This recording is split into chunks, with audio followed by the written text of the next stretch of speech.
I'd like to begin with a thought experiment. Suppose an instructor tells a class that they will be working with jigsaw puzzles. The class, then, gains excitement over the statement, as they enjoy working with the puzzles, watching them transform from a jumble of cardboard pieces into coherent pictures with meaning. Imagine their disappointment, then, when the instructor re-enters the room and hands each child a puzzle already assembled and glued into place. Next, the teacher will say to the class, "You will now study these. Record on a sheet of paper the number of pieces in your puzzle, and then the size and position of each." The students might comply, and to varying degrees even succeed. But what is gained?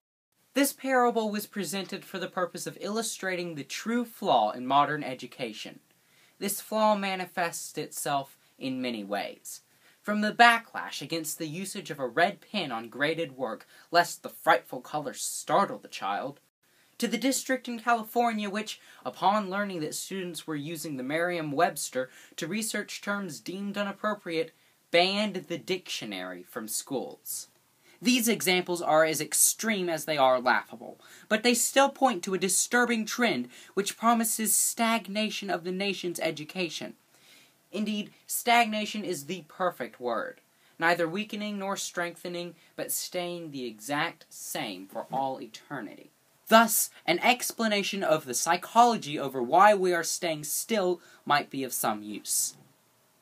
While oversimplification is one of those things contributing to this problem, the factor behind our demise can be named in a single word: safety. Cleanly put, we are too safe. This is especially true of education. One example of this is the chorus taught to nearly every young child, that is, stranger danger. That is, stranger danger. This phrase speaks volumes of the American psyche. That any unknown person is likely to be a murderer or kidnapper or the like. That anything strange or new ought to be feared or avoided.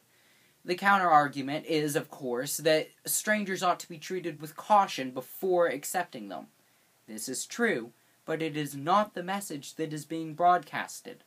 While perhaps intelligent scrutiny is what the creator of Stranger Danger had in mind, now the phrase stands for little more than blatant xenophobia. This video opened with a thought experiment in which a teacher handed out pre-assembled jigsaw puzzles to a classroom of students. It is likely that this teacher had the best interests of the students in mind. Some might not have been able to complete the puzzle, or assembled it incorrectly. The entire effort then would have been fruitless, and the student might even lose faith in him or herself. These are valid fears, but consider what is lost when one deprives the students of the unassembled puzzles. There is no feeling of discovery, no time of hard work met finally with glorious success. Instead, everyone has a perfectly stable and predictable assignment which can be checked easily for correctness. This is the conclusion that the teacher made in the experiment, and the same one that was made by teachers and educators all across the nation. This is the creed of the one-size-fits-all land of check boxes and standardized tests. This is the chorus of the American educator. At school, at play, let safety lead the way.